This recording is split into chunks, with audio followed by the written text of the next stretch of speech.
Hello friends, আমি দেবজ্যোতি। তো আজকে আমরা কথা বলবো বক্স অফিস নিয়ে। বক্স অফিস কীভাবে ক্যালকুলেট হয়, বক্স অফিসের ইতিহাস কী, এবং বক্স অফিস সংক্রান্ত মানুষের মধ্যে অনেক ভুল ধারণা আছে, কারণ যেভাবে ভারতীয় বক্স অফিস রিপোর্ট করা হয়, তো সেগুলো নিয়ে কথা বলবো। তো বক্স অফিস এই যে টার্মটা, মানে একটা টিকিট সেল হচ্ছে, সেই টিকিট সেলের যে cumulative value as a box office figure, এই টার্মটা অরিজিনেট করেছিলেন বা এই টার্মটা ইনভেন্ট করেছিলেন of all people William Shakespeare. Yes, William Shakespeare যখন গ্লোব থিয়েটারে অ্যাসোসিয়েটেড ছিলেন, মানে লেট 16th সেঞ্চুরিতে, তো সেই সময় he invented the term box office, যেটা বললাম যে টিকিট সেলের যে কিউমিলেটিভ ভ্যালিউ এই সেন্সে। তো বক্স অফিস ফিগার আমরা যেটাকে বলি, যে একটা সিনেমা কত টাকা ব্যবসা করলো, সেই যে ফিগারটা, এই ফিগারটা রিপোর্ট হওয়া শুরু হয় 1922 থেকে। 1922 সালে ভ্যারাইটি ম্যাগাজিন, এই ম্যাগাজিনের নাম আশা করছি অনেকেই শুনেছেন, এখনও অ্যাক্টিভ আছে। তো এটা একটা এন্টারটেনমেন্ট ম্যাগাজিন। তো এই ম্যাগাজিন হলিউডের বক্স অফিসে রিপোর্টিং শুরু করে, এবং সেটা স্টেপ বাই স্টেপ করা শুরু করে। প্রথমে ব্রডওয়ে রিজিয়নটায় রিপোর্ট করা শুরু করে, কারণ সেই সময় মানে 1922 মানে বুঝতে পারছেন, মানে সাইলেন্ট হলিউড। তো সেই সময়কার ফার্স্টে ব্রডওয়েতে, তারপরে লস অ্যাঞ্জেলস আর নিউ ইয়র্ক সার্কিটে, যেটা সব থেকে বড় দুটো মার্কেট ছিল, তারপরে অল ওভার আমেরিকাতে তারা একটা বক্স অফিসে রিপোর্টিং শুরু করে। এবং তারা রিপোর্টিং কেন করতে পেরেছিল? কারণ variety as a magazine, as a print media, তাদের সেই ডিস্ট্রিবিউশন চ্যানেলটা ছিল, তাদের সেই স্ট্রাকচারটা ছিল গ্রাউন্ড লেভেলে, যাতে তারা ডেটাটা এক্সট্র্যাক্ট করতে পারে। তো all over United States step by step, ফার্স্টে ব্রডওয়ে, তারপরে লস অ্যাঞ্জেলস এবং নিউ ইয়র্ক সার্কিট, এবং তারপরে বড় শহর, এবং ফাইনালি পুরোপুরি আমেরিকাতে বক্স অফিস রিপোর্ট হওয়া শুরু হয়। সময় লেগেছিল অ্যারাউন্ড দ্য টাইম 1929 থেকে, 1922 শুরু হয়েছিল। 1929 থেকে আমরা যে আমেরিকান বক্স অফিস জানি, ওই স্ট্রাকচারটা শুরু হয়। এবং তার পরবর্তীতে অন্যান্য যেসব ম্যাগাজিন ছিল বা অন্যান্য প্রিন্ট মিডিয়া যারা ছিল, তারাও এই ভ্যারাইটির মডেলটা শুরু করে, এবং তারাও বক্স অফিস ফিগার রিপোর্ট করা শুরু করে। এবং আবারও যেহেতু প্রিন্ট মিডিয়ার একটা মানে একটা নেশন ওয়াইড চেন থাকে, একটা ডিস্ট্রিবিউশন সাইকেল থাকে, তাদের যে মানে প্রিন্টের যে সাইকেলটা, যে স্ট্রাকচারটা থাকে একদম গ্রাসরুটস লেভেলে, তাই জন্য তারা এক্স্যাক্টলি অ্যাকিউরেট ডেটাটা পায়, এবং যেটা এখনও চলে আসছে। এখনও যে আমরা যে ম্যাগাজিনগুলো দেখি, মানে যে অনলাইন পোর্টালগুলো দেখি, সেগুলো এই ম্যাগাজিনগুলোরই অনলাইন ভার্সন। এখনও ভ্যারাইটিতে এক্স্যাক্টলি একইভাবেই বক্স অফিস রিপোর্ট হয়, ফোর্বসে হয়, box office pro, box office Mojo, প্রত্যেকটাতেই এই স্ট্রাকচারটাই ফলো হয়ে আসছে। এবং যেহেতু এটা একদম গ্রাসরুটস লেভেল থেকে ডেটাটা এক্সট্র্যাক্ট করছে, তো সেই কারণে অ্যাকিউরেট হয় এবং বিভিন্ন পার্সপেক্টিভ পাচ্ছেন আপনারা। ভ্যারাইটি একটা এন্টারটেনমেন্ট ম্যাগাজিন, তারা ডেটাটাকে রিপোর্ট করছে from an entertainment point of view. আবার ফোর্বস, যেটা একটা বিজনেস ম্যাগাজিন প্রাইমারিলি, তারা বক্স অফিসের ডেটাটাকে অন্যভাবে ইন্টারপ্রিট করছে। By the way, box office সব থেকে ভালো রিপোর্ট করে হচ্ছে ফোর্বসে আমি একজন আর্টিকেল রাইটারের নাম বলছি, একজন নিউজ পেপার রাইটারের, তার নাম হচ্ছে স্কট মেন্ডেলসন। তো এই স্কট মেন্ডেলসনের আর্টিকেল আপনারা পড়ে দেখতে পারেন, যে অ্যাকচুয়ালি একটা বক্স অফিসের রিপোর্ট কীরকম হয়, একটা অ্যানালিটিক, সেটা বুঝতে পারবেন। এখন ফোর্বসে উনি লেখেন না, এখন দ্য র্যাপে লেখেন, যেটাও একটা বড় মিডিয়া আউটলেট। তো এই আর্টিকেলগুলো আপনারা ফলো করতে পারেন, মানে একটা ডিটেলড অ্যানালিটিক্স বক্স অফিসের কীরকম দেখতে পাবে আইডিয়া হয়ে যাবে। তো এই কারণে, যেহেতু এটা গ্রাসরুটস লেভেল থেকে এই মানে ডেটাটা এক্সট্র্যাক্ট করছে এবং করে এসছে এত বছর ধরে, তো একদম এক্স্যাক্ট ডেটাটা আসে মানে হলিউডে। এবার বলিউড বা ভারতীয় সিনেমার সমস্যাটা কোথায় বলুন তো? ভারতীয় সিনেমা না, মানে হলিউডের অনেক খারাপ জিনিস ইনহেরিট করেছিল। মানে বলিউড বা ভারতীয় ফিল্ম ইন্ডাস্ট্রি যে হলিউড থেকে কপি করে, এটা তো স্বাভাবিক বিষয়, কিন্তু অনেক জিনিস খারাপ যেগুলো আছে, নেগেটিভ সাইড, সেগুলোও তারা ইনহেরিট করেছিল। এবং সেখান থেকেই বলিউডের বা ভারতীয় সিনেমার বক্স অফিসের এই যে এত কনফিউশন তৈরি হয়, ফেক ফিগার, এই ইনফ্লেটেড ফিগার, সেগুলো এখান থেকেই আসে। তার আগে আমি একটা কথা বলি, ধরুন আপনি একটা বক্স অফিস মোজো খুললেন, যে কোনো একটা সিনেমা বক্স অফিস মোজো, যে কোনো একটা সিনেমার আপনারা, মানে আমি বলবো যে আপনারা মানে এটা ট্রাই করে দেখতে পারেন।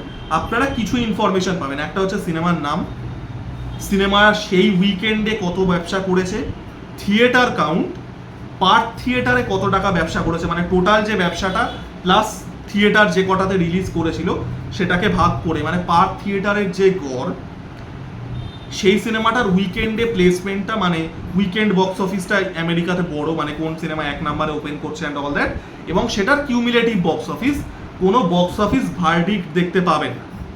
বক্স অফিস ভার্ডিক্ট ব্যাপারটা, এই সুপারহিট বা blockbuster, semi hit, above average, below average, এগুলো completely made up terms from India, সেটাতে আমি আসছি। তার আগে আমি আপনাদেরকে একটা উদাহরণ দিচ্ছি কেন বক্স অফিসে, মানে ভারতীয় সিনেমার বক্স অফিসে গলদ কোথায় কোথায়। দুটো উদাহরণ, একদম সিম্পলি উদাহরণ দিচ্ছি। দুটো সিনেমা, একটা সিনেমা এ আর একটা সিনেমা বি। সিনেমা এ 100টা স্ক্রিনে রিলিজ করে 1 কোটি টাকা ব্যবসা করলো। 100টা স্ক্রিন থেকে রিলিজ করে 100টা স্ক্রিন থেকে রিলিজ করে 1 কোটি টাকা ব্যবসা করলো। সিনেমা বি 500টা হলে রিলিজ করলো, 2 কোটি টাকা ব্যবসা করলো। নাও সিনেমা বি বেশি ব্যবসা করেছে, এই বিষয়ে কোনো সন্দেহ নেই। কিন্তু একটা সিনেমার ইকোসিস্টেমে একটা ডিস্ট্রিবিউটার, এক্সিবিটার বা থিয়েটার ওনারদের যে ইকোসিস্টেমটা আছে, সেটা কারা বেশি বেনিফিট হবে।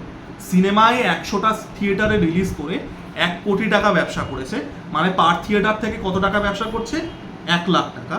সিনেমা বি 500টা থিয়েটার থেকে 2 কোটি টাকা ব্যবসা করেছে, মানে পার থিয়েটার থেকে ব্যবসা 40,000 টাকা। তো বেশি ব্যবসা করা সত্ত্বেও সিনেমা এ কিন্তু ইকোসিস্টেমে অনেক বেশি কন্ট্রিবিউট করছে। এই যে ইকোসিস্টেমটা আছে, হল মালিক বা ডিস্ট্রিবিউটার বা এক্সিবিটার, এবং হলকে কেন্দ্র করে, একটা সিনেমা হলকে কেন্দ্র করে বিভিন্ন মানুষের যে জীবিকা থাকে, সিনেমা এ কিন্তু যেহেতু সেটা পার থিয়েটার বেশি অ্যাভারেজ করছে, পার থিয়েটার থেকে বেশি আর্ন করছে, সেটা কিন্তু এই ইকোসিস্টেমটাতে বেশি কন্ট্রিবিউট করছে, despite cinema being grossing higher. বোঝাতে পারছি? এখান থেকেই এই সমস্যাগুলো শুরু হয় আমাদের ভারতীয় সিনেমায়। কোনো পোর্টালে, সেটা বক্স অফিস ইন্ডিয়া হোক, সেটা কোনামি হোক, সেটা অন্যান্য যা যা রিপোর্ট আছে, কোথাও দেখবেন না পার থিয়েটার অ্যাভারেজ, যেটা সব থেকে ইম্পর্টেন্ট, কারণ সেটা গ্রাউন্ড লেভেল ইকোসিস্টেমে সব থেকে বেশি কন্ট্রিবিউট করে। একটা থিয়েটার থেকে অ্যাভারেজ যত টাকা আর্নিং হচ্ছে, it directly contribute to the ecosystem. প্রচুর মানুষের জীবিকা নির্ভর করে এর ওপরে, ডাইরেক্টলি এবং ইনডাইরেক্টলি। তো সেগুলো রিপোর্ট হয় না।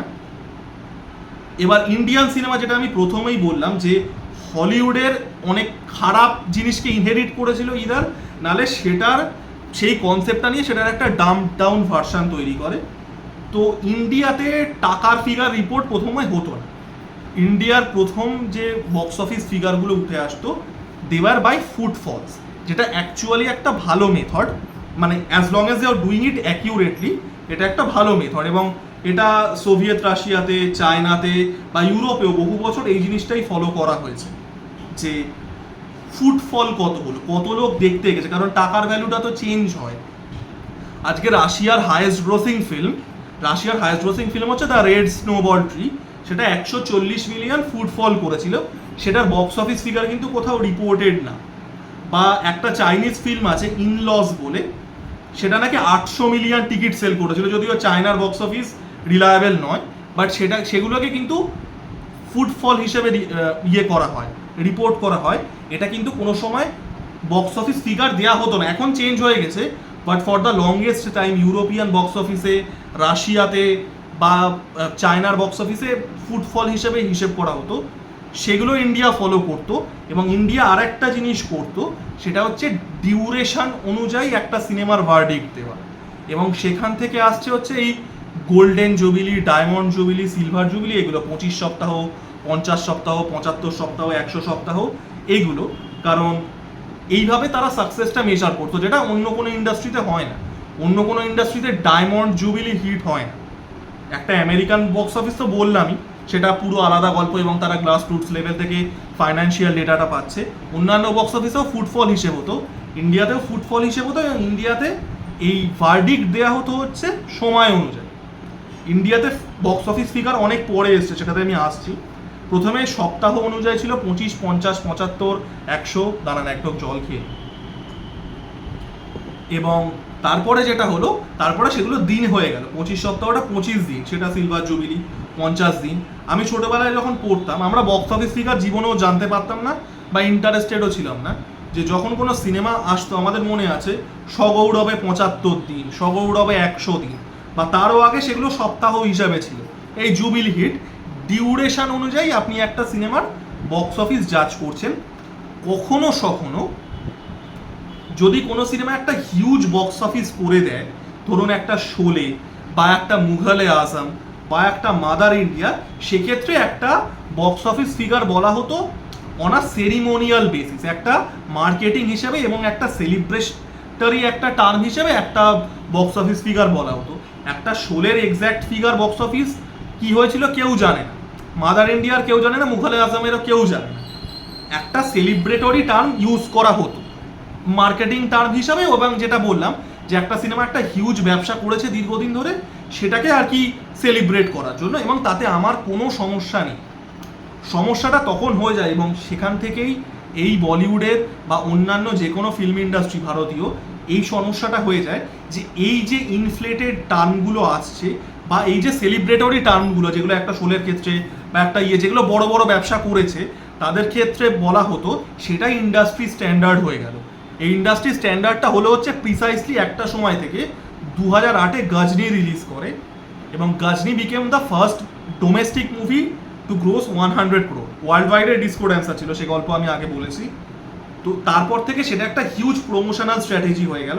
এবার গজনির এক্স্যাক্ট বক্স অফিস কত আমরা কি কেউ জানি না। গজনিও কিন্তু সেটাই করেছিল যেটা পুরনো ইন্ডাস্ট্রি স্ট্যান্ডার্ড ছিল, যে একটা কোনো সিনেমা একটা হিউজ বক্স অফিস করলে সেটাকে একটা সেরিমোনিয়াল টার্ম হিসেবে চলো এত টাকা ব্যবসা করেছে, অ্যাজ আ প্রমোশন এবং অ্যাজ আ সেলিব্রেশন। এটা ইন্ডিয়াতে বহু বছর ধরেই হয়ে আসছে, যেটা আবারও বললাম আমাদের ইন্ডিয়া থেকে গ্রাসরুটস লেভেলে ডেটা কোনোদিন আসে, যেটা আমেরিকাতে আসে। তো এক্স্যাক্ট বক্স অফিস ফিগার জানা কোনোদিনই সম্ভব না, কিন্তু একটা সেরিমোনিয়াল ফিগার বলা হতো, সেটাই আস্তে আস্তে ইন্ডাস্ট্রি স্ট্যান্ডার্ডটা হয়ে গেল।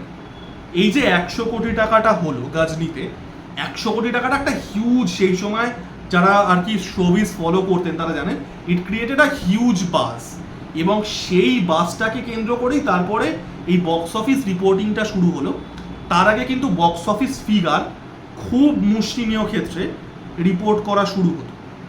একটা সিনেমার বক্স অফিস নিয়ে লোকের অবজেশন এটা কিন্তু নতুন, এটা ভারতীয়তে আগে ছিল না, এবং ভারতে থাকার কথাও না, কারণ ভারতের তো ডেটাটা তো আসছে না গ্রাসরুট লেভেলে। ডেটাটা যেভাবে একটা ভ্যারাইটি 1922 থেকে করে আসছে বা একটা ফোর্স 1930s থেকে করে আসছে, সেই ডেটা কি আমাদের আছে? নেই তো। তো বক্স অফিস ফিগার আসবে কোথা থেকে? এই সেরিমোনিয়াল টার্মগুলো যেগুলো এখন ফেক বক্স অফিস বা ইনফ্লেটেড বক্স অফিস, সেটার সমস্যাটা এটাই, একটা এক্সেপশন বা একটা কি বলবো একটা প্রমোশনাল স্ট্র্যাটেজিকে আপনি একটা ইন্ডাস্ট্রির স্ট্যান্ডার্ড বানিয়ে দিচ্ছেন, যেটা কোনো দিন ফিজেবল না। এই জন্যে এই ইয়েগুলো উঠে আসে যে সালার এই টাকা ব্যবসা করেনি, এই টাকা ব্যবসা করেছে। সালার মানে আজকে ডানকিট বক্স অফিস, জাওয়ানের বক্স অফিস, তার মধ্যে কর্পোরেট বুকিং এই ওই সেই ইনক্লুড করে দেওয়া হলো। সাউথের সিনেমাগুলো তো এই করে যে ডিস্ট্রিবিউশন কোথাও রাইটস বিক্রি করেছে, সেই টেরিটোরিয়াল ডিস্ট্রিবিউশন রাইটস আপনি বক্স অফিসের মধ্যে ঢুকিয়ে দিচ্ছেন। এই জিনিসগুলো ভারতেই শুধু হয়, কারণ এটার কোনো ইয়ে নেই। এবং এই যে টার্মের যে ইনফ্লেশনটা, এই যে বক্স অফিস ইনফ্লেশনটা এখান থেকেই আসে। লোকের অবসেশনটা আছে কত টাকা ব্যবসা করলো, ডেটা গ্রাউন্ড লেভেল থেকে জীবনেও কোনোদিন আসে না। যারা একটা ফিগার বলে তারা এস্টিমেট ফিগার বলে, ট্রেড অ্যানালিস্টরাও এস্টিমেট ফিগারই বলে বাই দ্য ওয়ে। আমরা ভাবি যে একটা তারান আদার্স যে কোডটা করছে, যে ফিগারটা 75 কোটি 53 লাখ অর হোয়াট এভার, সেটা এক্স্যাক্ট টার্ম না, সেটাও এস্টিমেট টার্ম। তারা বিজনেসটাকে তারা তাদের বিভিন্ন কানেকশনস আছে, একটা তারান আদার্স বা একটা কোমাল নেহাটিয়া, তাদের বিভিন্ন মানে ইনসাইডার কানেকশনস আছে। তারা এই ইকোসিস্টেমটাকে জাজ করে, তারা মার্কেট প্লেসটাকে জাজ করে একটা এস্টিমেট দেয়। এটা বিশাল বড় ভুল ধারণা লোকে, আমাদের গ্রাউন্ড লেভেল ডেটা আসে না। এবার এখান থেকেই সমস্যাগুলো আসে। আর বক্স অফিস ভার্ডিক্ট আমি যেটা বললাম, it's completely a made up term in India. আপনি কোনো বক্স অফিস মোজোতে বা বক্স অফিস প্রোতে বা ফোর্বসে কোনোদিন কোনো সিনেমা দেখেছেন এই সিনেমাটা সুপার হিট, এই সিনেমাটা below average grosser, semi hit? This are terms made by Indians ম্যাগাজিনগুলো। কারণ আরও একটা সমস্যা যে একটা ধরুন ভ্যারাইটি একটা কি বলবো একটা এন্টারটেনমেন্ট ম্যাগাজিন, ফোর্বস একটা বিজনেস ম্যাগাজিন, তো একই ফিগার দুটো টাইপের ম্যাগাজিন দু রকম ভাবে রিপোর্ট করছে। এটা আপনারা নিজেরাও বুঝতে পারবেন। আপনি একটা ভ্যারাইটির যদি বক্স অফিসের আর্টিকেল পড়েন একটা ফোর্বসে, আকাশ পাতাল পার্থক্য। একই কথাই বলছে কিন্তু রিপোর্টিংটা পুরো আলাদা। আমাদের শুধু এন্টারটেনমেন্ট হিসেবেই রিপোর্টটা হয়। এবার এন্টারটেনমেন্ট হিসেবে রিপোর্টটা হয় করতে গেলে একটা মুখরোচক করে তুলতে হবে। তো সেখান থেকে হচ্ছে এই টার্মিনোলজিগুলো এসছে, superhit, blockbuster, all time blockbuster, below average, semi hit. বিশ্বাস করুন এগুলো ইন্ডিয়ার বাইরে কোথাও এক্সিস্ট করে না। আমরা এই যে ব্যাপারগুলোকে, এই সেরিমোনিয়াল ব্যাপারগুলোকে, বক্স অফিস ভার্ডিক্ট হোক বা একটা বক্স অফিস ফিগার যেটা জীবনেও আমাদের ভারতীয়ের থেকে মানে এক্সট্র্যাক্ট করা পসিবল না, সেগুলোকে না আমরা ইন্ডাস্ট্রি স্ট্যান্ডার্ড বানিয়ে দিয়েছি। জওয়ান 1000 কোটি টাকা, অল টাইম ব্লকবাস্টার। না, জওয়ান কত টাকা ব্যবসা, জওয়ান খুবই ভালো ব্যবসা করেছে, সেই বিষয়ে কোনো সন্দেহ নেই। এক্স্যাক্ট ফিগার জানা সম্ভব না। যে ট্রেডের ফিগার কোট করা হচ্ছে সেটাও এস্টিমেট ফিগার, তারা মার্কেট প্লেস জাজ করে এবং তাদের যে ইন্টারনাল কানেকশনস আছে তারা সেগুলো খাটিয়ে একটা এস্টিমেট বলছে। সেগুলো হয়তো কাছাকাছি যেতে পারে অ্যাকচুয়াল ফিগারের, বাট সেটা এক্স্যাক্ট ফিগার নয়। তো এখান থেকেই পুরো ব্যাপারগুলো আসে। পুরো যে আমাদের বক্স অফিসের যে সমস্যাগুলো সেগুলো এখান থেকেই আসে। এই যে ফেক ফিগার, মানে বক্স অফিস ভার্ডিক্ট বলছে এক, সিনেমা মানে আর এক রকম পারফর্ম করছে, পুরো গোটা কনফিউশনটা হিরোরা নিজেরা বলে দিচ্ছে তাদের cinema superhit, corporate booking box অফিসের মধ্যে ঢুকে যাচ্ছে, টেরিটোরিয়াল ডিস্ট্রিবিউশন রাইটস সিনেমার বক্স অফিসে ঢুকে যাচ্ছে। প্রত্যেকটা জিনিসের এটাই সমস্যা। আমরা একটা সেরিমোনিয়াল জিনিসকে, যেটা actually on a ceremony basis use করা হতো একটা বক্স অফিস ভার্ডিক্ট বা বক্স অফিস ফিগার, সেগুলো আমরা ইন্ডাস্ট্রি স্ট্যান্ডার্ড বানাচ্ছি। এই যে পুরো ব্যাপারটা, এই যে এখন একটা বাংলা সিনেমাকে নিয়ে কন্ট্রোভার্সি হচ্ছে বা তার আগে সালার বা ডানকেকে নিয়ে কন্ট্রোভার্সি হলো, এগুলো পুরো যুক্তিহীন, পুরো যুক্তিহীন। কারণ কোনোভাবেই একটা ডেটা এক্সট্র্যাক্ট করা ভারত থেকে পসিবল নয়। তো যাই হোক, আশা করছি বক্স অফিস নিয়ে মানুষের মধ্যে যে ভুল ধারণাগুলো ছিল সেগুলো আশা কিছুটা হলেও ক্লিয়ার করতে পারলাম। আমার ভিডিওটা কেমন লাগলো জানাবেন। লাইক, কমেন্ট এবং সাবস্ক্রাইব করে আমার পাশে থাকুন। ধন্যবাদ।